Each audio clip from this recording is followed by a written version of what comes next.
In the 19th century, an Italian archaeologist discovered strange scrolls describing Roman military training and simply couldn't believe his eyes.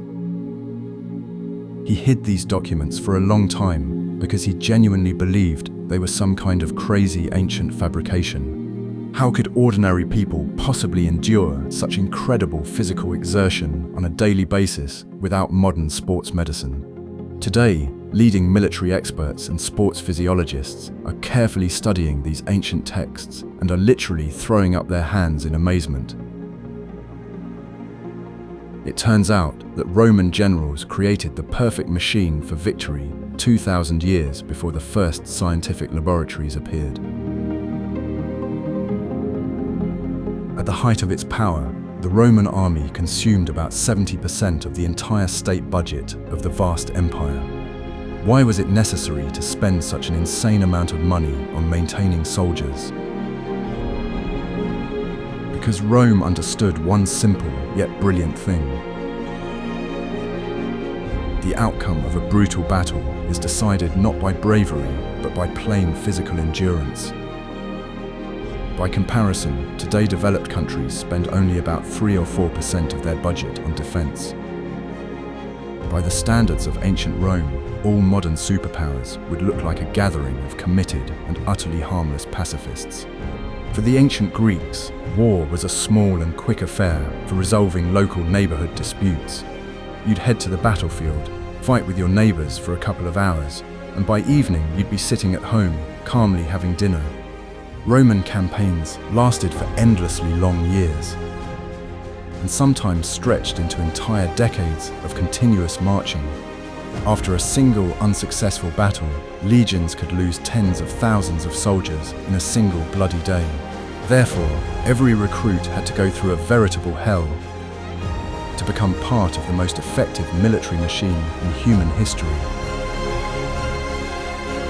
Today, we'll explore the 7 main secrets of the ancient legions that still leave modern military strategists scratching their heads.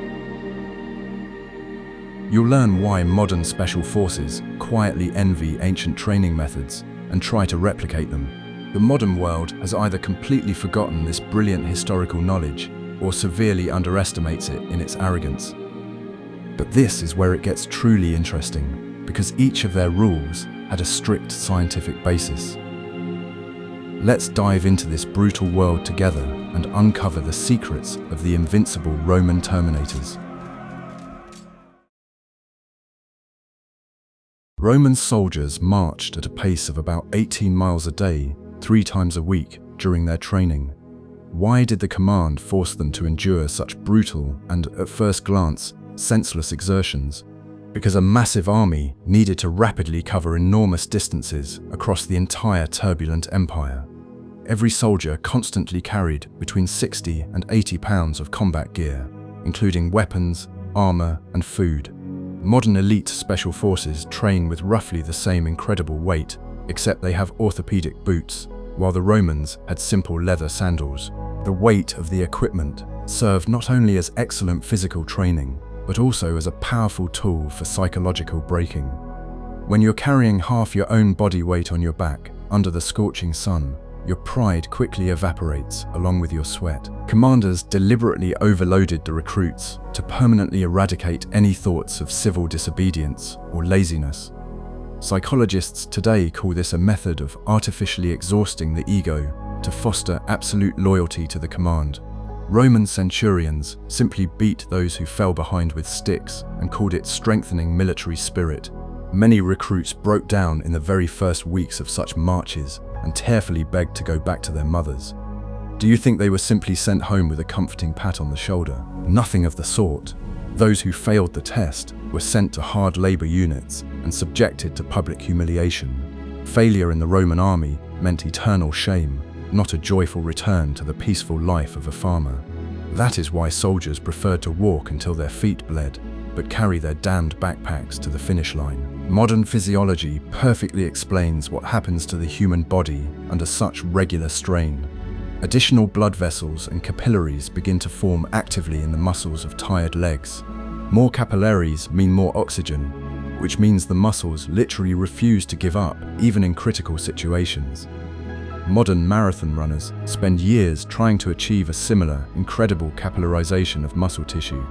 Roman legionnaires received this athletic bonus absolutely free, simply by trying to survive yet another training session. During these long marches, the soldiers were required to maintain perfect formation despite terrible fatigue and pain. How do you get 1,000 exhausted men to march in step on an uneven stone road? To achieve this, a strict rhythm was used, set by special musicians and the shouts of stern officers. Synchronized movements in a crowd create a powerful sense of unity and completely shut down individual thinking.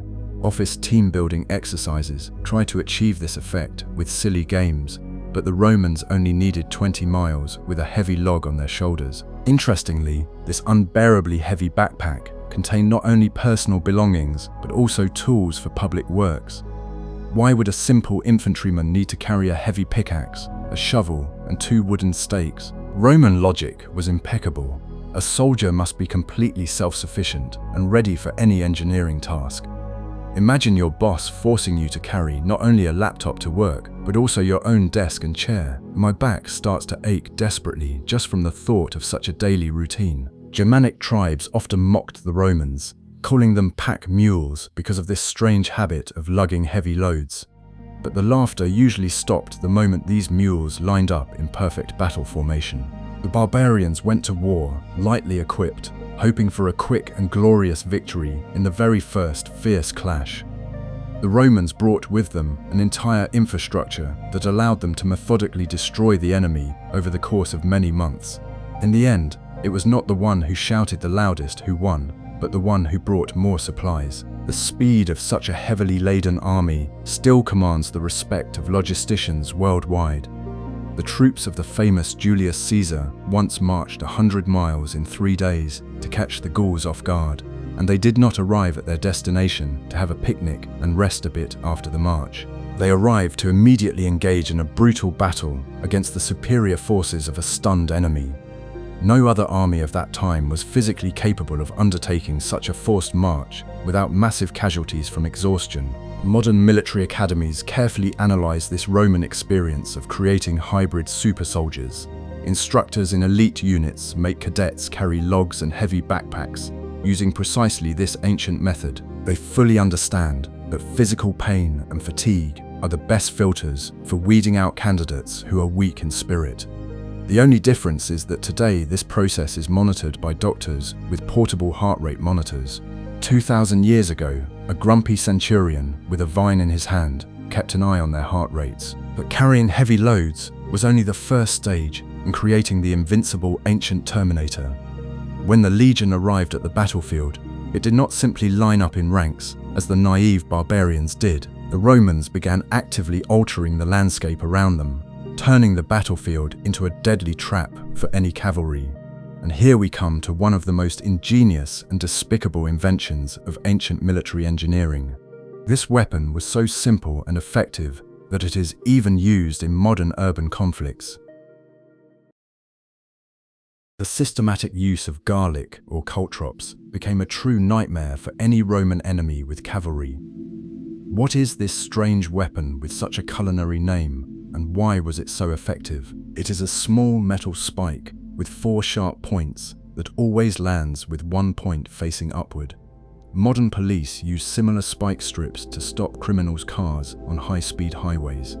The Romans used this ingenious geometry to maim horses en masse and break the ranks of advancing barbarians. You can assemble the largest and most ferocious cavalry in the world, spending a fortune to do so. But there is one critical problem that ruins all your grand military plans. A horse will not gallop forward if every step is accompanied by excruciating pain from the iron digging into its hoof. The barbarians frantically tried to stop their crazed steeds, creating an incredible stampede on the battlefield. Meanwhile, the Roman infantry stood calmly by and watched as the enemy destroyed itself. Manufacturing these small metal spikes cost mere pennies to the wealthy Roman budget. How could one defeat expensive elite cavalry with a piece of iron the size of an apple? The answer lies in sheer numbers. The legionaries scattered thousands of these spikes in front of their positions right before the attack began. Stepping on such a spike in thin leather boots was equivalent to suffering a severe workplace injury. Your foot is pierced, you fall into the mud, and the battle is over for you before it even begins. The most interesting thing is that caltrops were practically invisible in thick grass or the dust kicked up by marching feet. Imagine the horror of an ancient warrior running into battle and suddenly getting a spike in his foot. The psychological effect of such an invisible minefield was simply colossal and demoralizing. Enemies began watching their step, slowed down, and completely lost their offensive momentum. All the Roman archers had to do was calmly shoot the slowed down and frightened opponents, as if at a shooting range. Some historians believe that the Romans even deliberately coated these spikes with various poisons or mud. Why complicate an already deadly weapon with additional toxic elements? In those days, infection was a far more reliable killer than even the sharpest sword. If an enemy survived a leg wound, he would still die of blood poisoning within a couple of days. It sounds like a rather underhanded tactic, but in war, victory usually goes to those who don't play by the rules. Today, armies use anti-personnel mines that operate on exactly the same principle of controlling territory. You cannot advance until you have cleared every meter of dangerous ground with sapper shovels. The ancient Romans achieved this effect of denying access to an area without any explosives or complex electronics. They simply scattered sharp pieces of metal and calmly waited for the enemies to impale themselves on these spikes. The engineering ingenuity of antiquity is striking in its cold and pragmatic cruelty. An interesting fact is how the legionnaires collected these spikes after a successful battle. They couldn't just leave valuable iron lying in the field, could they? After all, it was state property. The soldiers methodically combed the area, gathering the blood-stained spikes into special thick leather bags. A modern street sweeper clears away autumn leaves with the same calm expression on his face as a legionary collecting instruments of death. Thrift and strict accounting were in the blood of every Roman quartermaster. Many armies tried to copy this invention, but few did so as systematically. Why didn't the Parthians or the Celts shower the Romans with their own deadly weapons? Because mass production of caltrops required a powerful metallurgical industry and standardization. Roman blacksmiths stamped out these spikes by the millions in huge state-run factories. Your artisanal village smithy simply couldn't compete with this ancient industrial assembly line. The famous Battle of Nisibis demonstrated the incredible effectiveness of this simple defensive measure. Heavy Parthian cavalry, clad in armor, charged with a roar at the thin line of Roman infantry. They expected to easily break through the formation, but their horses began to fall, whinnying 100 meters before reaching the legionaries. The Parthian knights tumbled in the dust, breaking their necks, while the Romans simply stood and smiled sardonically. Enormous military might was shattered by small pieces of cheap, sharpened iron. But even if the enemy managed to break through the invisible field of spikes, another unpleasant surprise awaited them. Ordinary armies began to panic when the front ranks of their defenders were killed or became severely exhausted. The Romans, however, viewed the death or exhaustion of the front line as a perfectly normal working situation. They had developed a unique system that turned the legion into an endless meat grinder. And this system broke the barbarians' spirit faster than any clever traps. In the Roman army, frontline soldiers were rotated every 15 or 20 minutes right in the middle of battle. Why did the command organize this complex choreography in the midst of a bloody and chaotic battle? It's very simple. The front line always had to remain completely fresh and full of strength. In modern professional hockey, players constantly rotate shifts to maintain a high pace of play on the ice. Only for the Romans, instead of a puck, there were severed heads, and the penalty box was the raw earth. Most ancient battles resembled a giant, completely uncontrolled bar brawl with no rules. People would charge forward, wildly swinging their swords for about 30 minutes, and then collapse to the ground from utter exhaustion. The Celts and Germanic tribes loved this style, relying on their incredibly fierce and powerful initial charge. The Romans looked at this circus and decided it was an extremely inefficient way to conduct serious business. They transformed war from an emotional duel into a boring but foolproof industrial conveyor belt of death. The secret lay in the checkerboard formation of the troops, which historians call the maniple tactic. How could a tired soldier safely leave the front line when a screaming barbarian with an axe was charging at him? Through predetermined gaps in the formation, exhausted fighters would retreat on command while fresh ones moved forward. It sounds like simple geometry, but try executing this maneuver when people are trying to kill you from all sides. It required months of grueling drill and absolute trust in one's comrades in arms. The Celtic warriors genuinely could not understand what on earth was happening before their eyes. Their culture valued personal glory, so retreat was considered a sign of cowardice and terrible shame. When a Roman suddenly retreated, the barbarian joyfully assumed the enemy was broken and victory was near.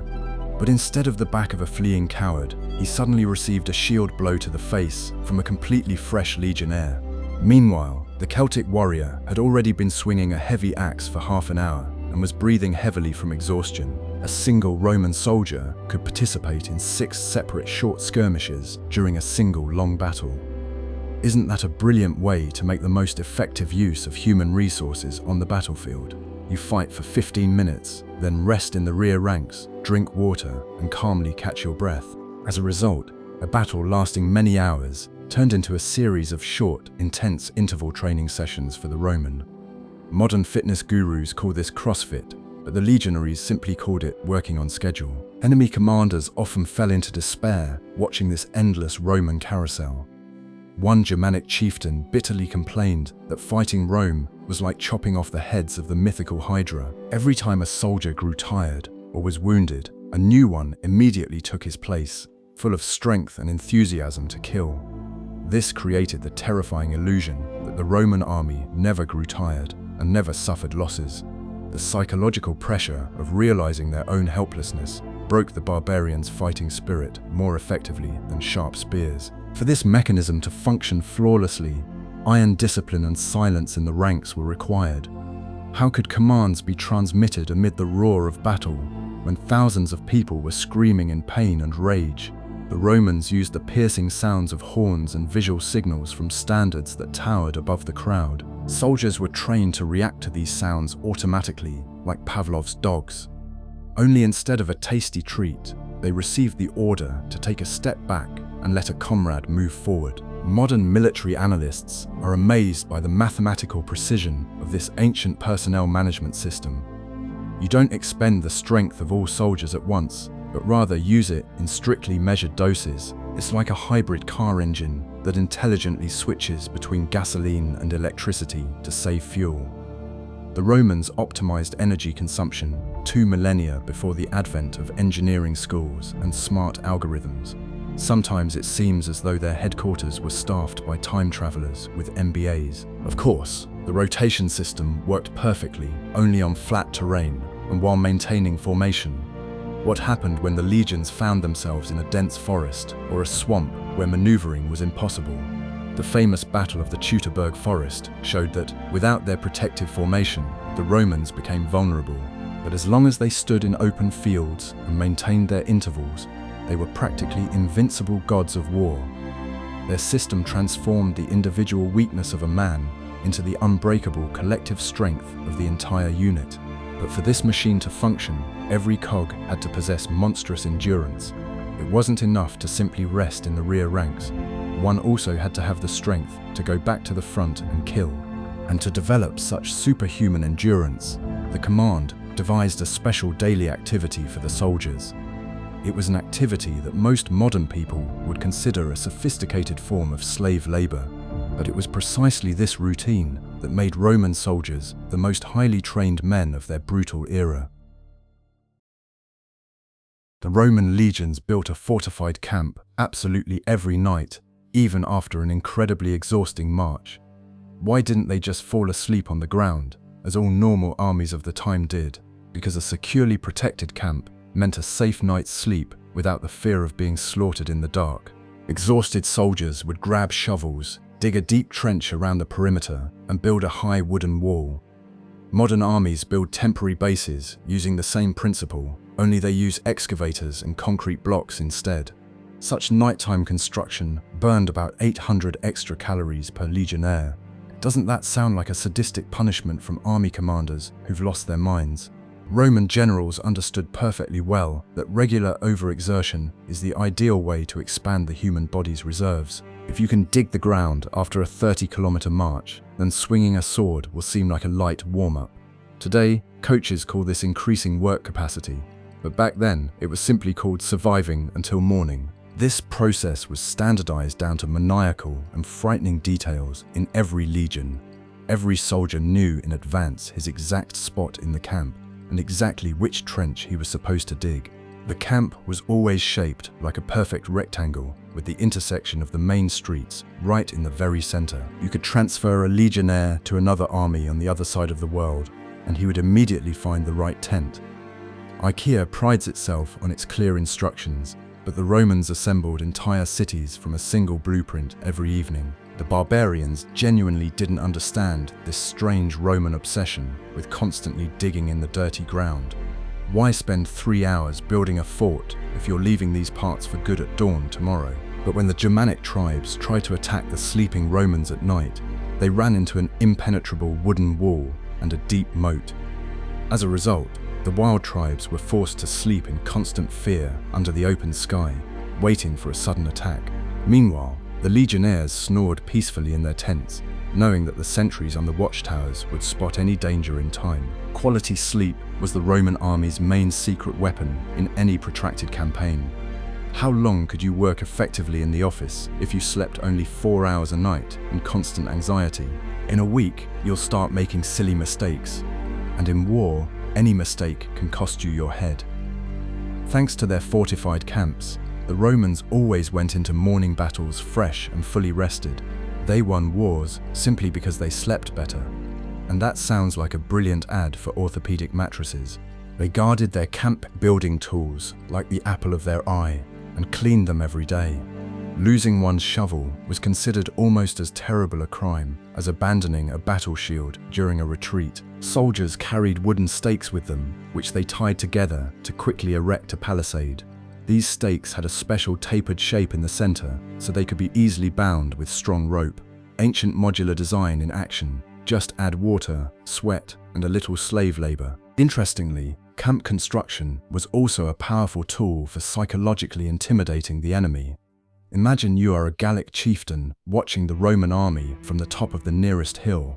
In just a couple of hours, an impregnable fortress with perfect geometric proportions rises from an empty field. This sight inspired primal terror and clearly demonstrated the superiority of Roman engineering over the chaos of the barbarians.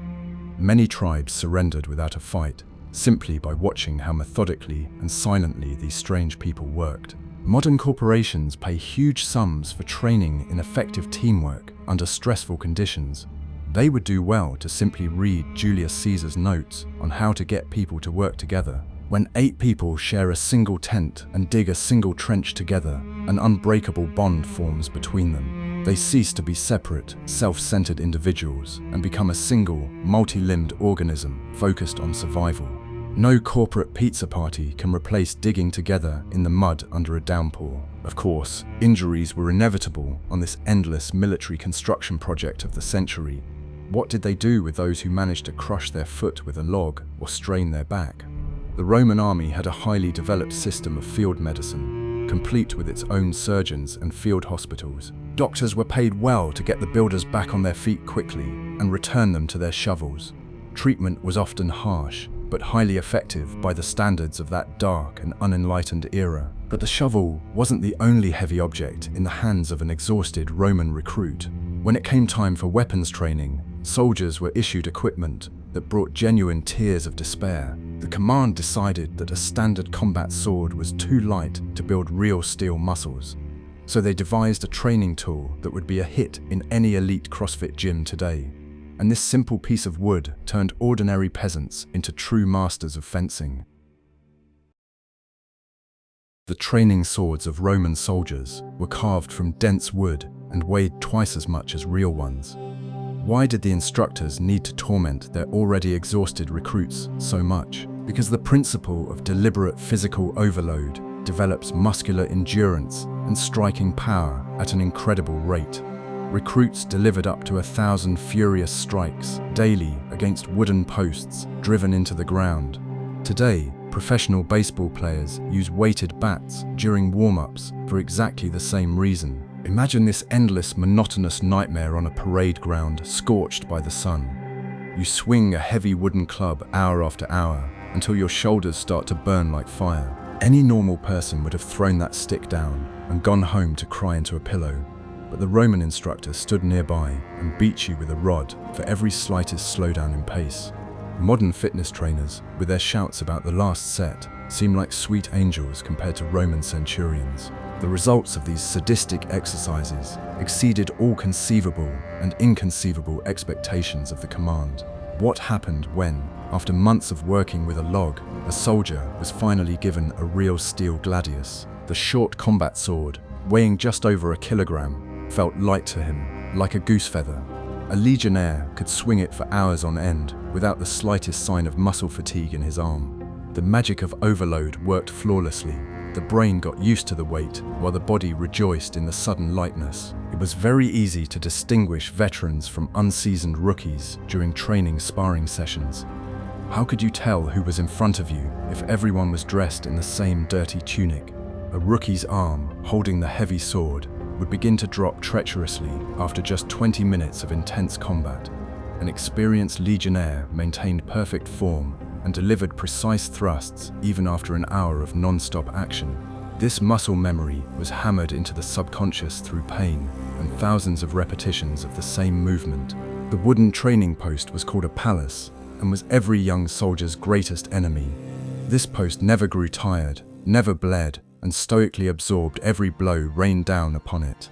Instructors taught them not to swing wildly, as the barbarians did, but to deliver short, thrusting strikes from behind the shield. A slashing blow might leave a terrible scar, but a thrusting blow a couple of inches deep was guaranteed to kill the enemy. The Romans' pragmatism was evident even in their economy of energy when piercing an opponent's internal organs. Training shields were also woven from thick willow rods, making them twice as heavy as combat shields. The left hand had to get used to holding an unmovable weight while protecting the fighter's vital organs. If you lower your shield in a real battle for even a second, you'll instantly get a spear in the face. That's why training with a heavy shield saved lives far more effectively than prayers to pagan gods. My left hand starts to go numb when I'm just carrying a heavy bag from the supermarket to my car. Modern sports science didn't officially discover weight training methods until the mid-20th century. Scientists wrote lengthy dissertations on muscle fiber hypertrophy and central nervous system adaptation. Roman sergeants would have simply laughed out loud at these complex and incomprehensible academic terms. They knew all this 2,000 years ago, without microscopes or research grants. Sometimes, all it takes for a brilliant discovery is a lot of wooden sticks and a vast, brutal empire. Fencing training in the Roman army was strikingly similar to modern boxing or karate training. Fighters were made to practice footwork, proper weight transfer, and distance control. The barbarians jumped and shouted, wasting precious energy on cheap theatrical effects before the fight. The Roman moved sparingly, like a soulless robot, doing exactly what was necessary to kill, and not a gram more. It was not a dance with death, but a tedious industrial process of disposing of the enemy's manpower. The punishments for poor performance in these drills were highly inventive and humiliating. What did they do to a lazy soldier who couldn't meet the daily quota of strikes against a wooden post? He was given a ration of feed barley instead of good wheat and forced to stand barefoot in the center of the camp. Barley was considered animal feed, so this struck at the soldier's pride harder than physical pain. Social pressure and the fear of shame worked better than any motivational lecture from modern coaches. But swinging a heavy sword on land was only half the madness demanded of the legionnaires. The real horror began when these men, clad in iron, were led to a deep river. Have you ever tried swimming while wearing a heavy winter-down jacket and a backpack filled with bricks? The Roman command believed this was an excellent way to spend free time while improving one's health. and this strange skill regularly saved entire armies from total and inglorious annihilation. Every legionnaire was required to learn to swim perfectly in full combat gear, without exception. Why force a man in iron chainmail to jump into a raging river, risking sinking like a stone? Because during frequent river crossings, soldiers sometimes drowned more often than they died in large-scale battles. When a person tries to swim with 60 pounds of metal on their shoulders, their lungs begin to function completely differently. This incredible adaptation of the respiratory system turned them into unrivaled marathon runners on the field of brutal combat. Most people in the ancient world couldn't swim at all, not even naked in a calm lake. Water terrified ancient peasants. To them, it was an element inhabited by evil spirits and monsters. Roman instructors quickly beat this mystical nonsense out of the heads of their frightened rural conscripts. They simply threw you into the deep end, and your instinct for self-preservation instantly overrode all religious fears. This harsh, ancient method of teaching swimming worked flawlessly. You either learned quickly or quietly sank to the bottom. Lung capacity after such aquatic training increased to absolutely fantastic levels. How did this help a Roman infantryman during a land battle somewhere in the dry sands of Syria? When you spend hours jostling with shields in a dense crowd, you are critically short of fresh air. An ordinary person quickly begins to panic, gasp for breath, and lose consciousness from a lack of oxygen in the crush. But a legionnaire with expanded lungs calmly continued to breathe deeply and steadily, as if during yoga. Modern freedivers spend years training breath holding and chest expansion in warm pools. They use complex breathing exercises and meditation to achieve the desired physiological effect. The Romans achieved the same result simply by floundering in the icy waters of the Rhine with a piece of iron on their chests. No zen, just a desperate desire not to drown amid the loud, profane shouts of an angry sergeant on the shore. Cruel and unethical by modern standards, but incredibly effective for survival in those dark times. This training had another, less obvious but extremely important psychological significance for the soldiers. What happens to a person who overcomes their deepest, most primal fear of death every single day? His psyche becomes coated with a kind of armor. He ceases to fear anything in this life. Enemy cavalry or flying arrows no longer strike such panic in one who nearly drowned yesterday. Psychologists call this desensitization, and the Romans called it the transformation of a boy into a real man. Another mandatory element of training was daily brutal wrestling in the mud, but Roman wrestling was radically different from those noble sporting competitions held by the pampered Greeks. It didn't end gracefully, with someone being elegantly pinned by the shoulders to the soft sand of the arena. The bout continued until one of the fighters was physically unable to get back on his feet from exhaustion. Sometimes these sparring sessions dragged on for hours, turning into a test of sheer stubbornness and anger. The purpose of these sparring sessions was not to turn a legionnaire into a virtuoso and technically skilled wrestler.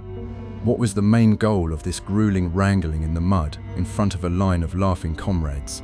The goal was to teach the soldier never to give up, even when completely exhausted.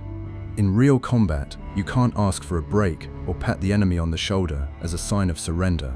You must be ready to fight tooth and nail as long as your heart still beats. Modern special forces have adopted this method to instill aggression in their operatives. Fighters are forced to engage in endless, grueling sparring sessions until they begin to collapse from exhaustion. It is precisely at this moment of complete exhaustion that the true steel-like character of an invincible warrior is forged. Roman military theorists were the first to realize that physical strength is secondary to the strength of the spirit. Strong muscles won't save you if your brain, in a panic, orders your legs to flee the battlefield. All this training came together into a unified system of psychological reprogramming of the individual. A man would join the legion as a simple, frightened farmer with a gentle disposition and a host of weaknesses, and he emerged from there as a cold-blooded and calculating machine for whom war was a routine affair. This psychological record, playing in the legionnaire's head, repeated the same monotonous tune of absolute discipline.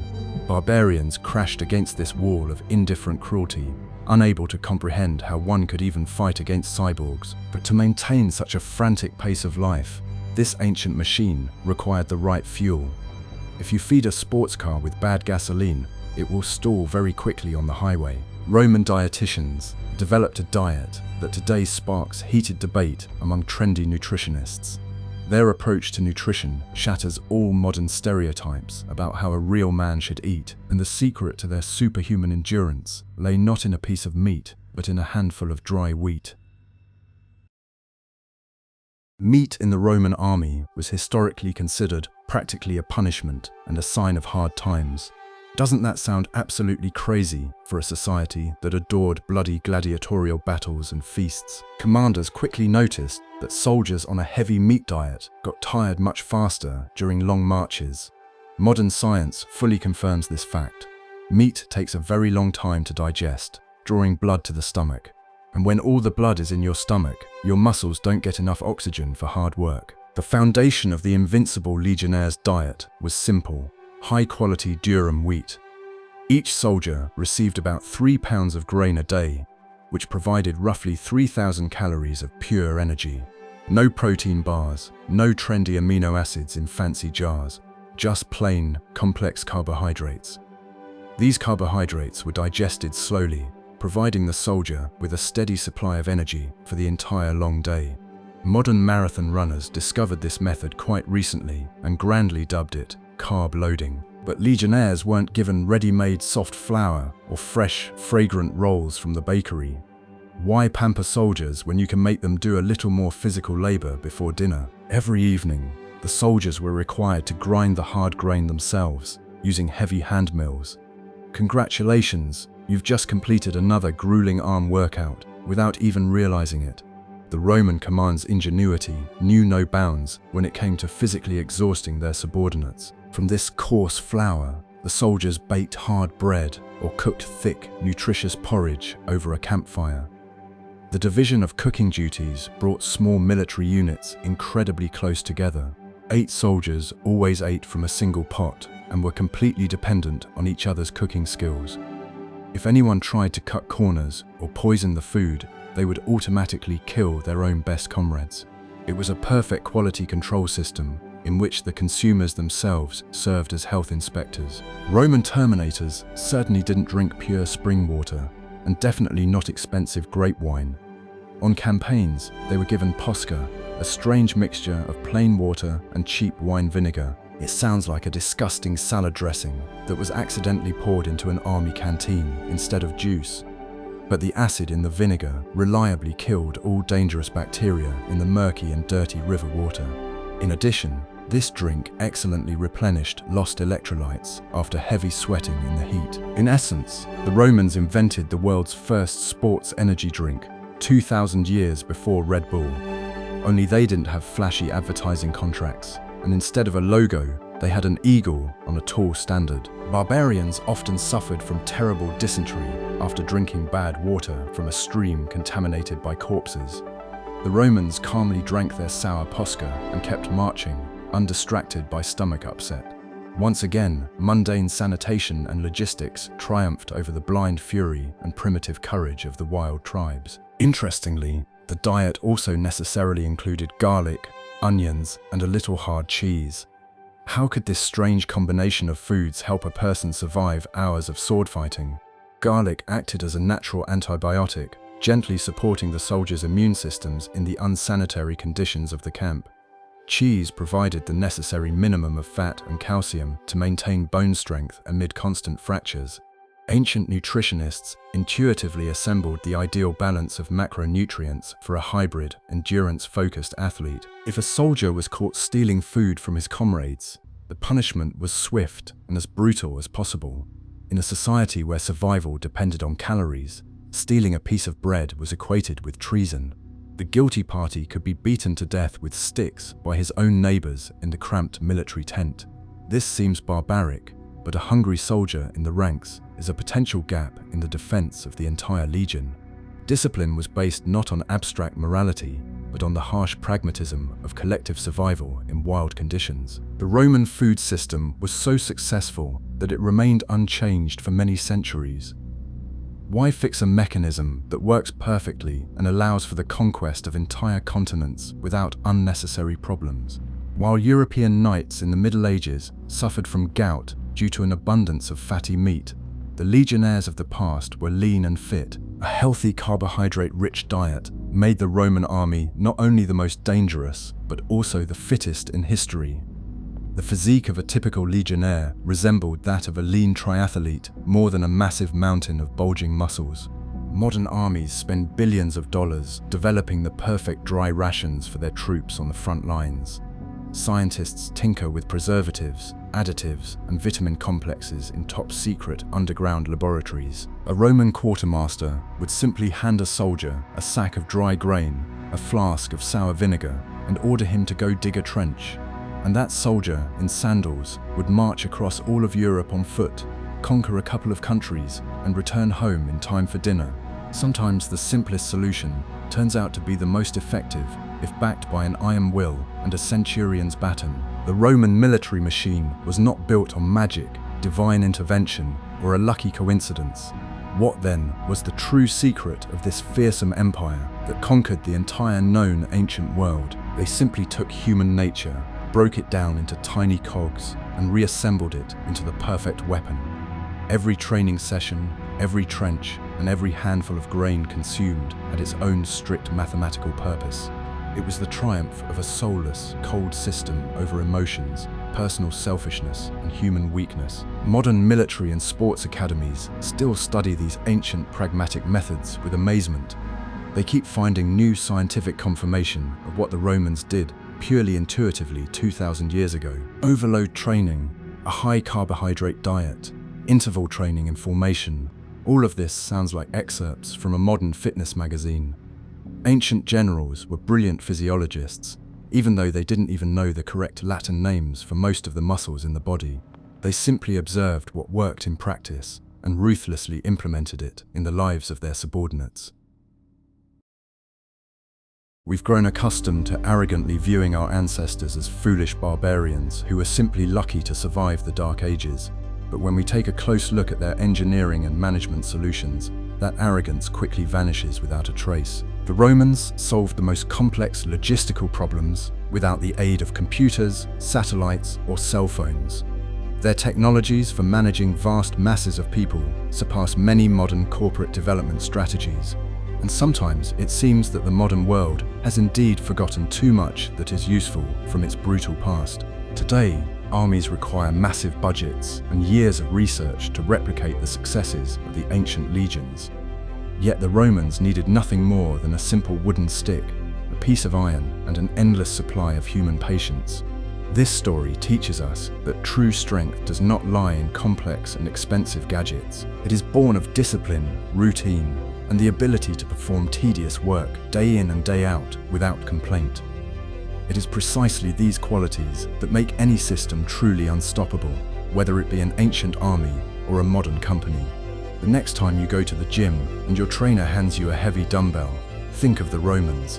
Smile at the fact that you're voluntarily paying money for what ancient soldiers considered a brutal punishment. We are still trying to awaken within ourselves that very resilient Terminator who slept within every legionnaire.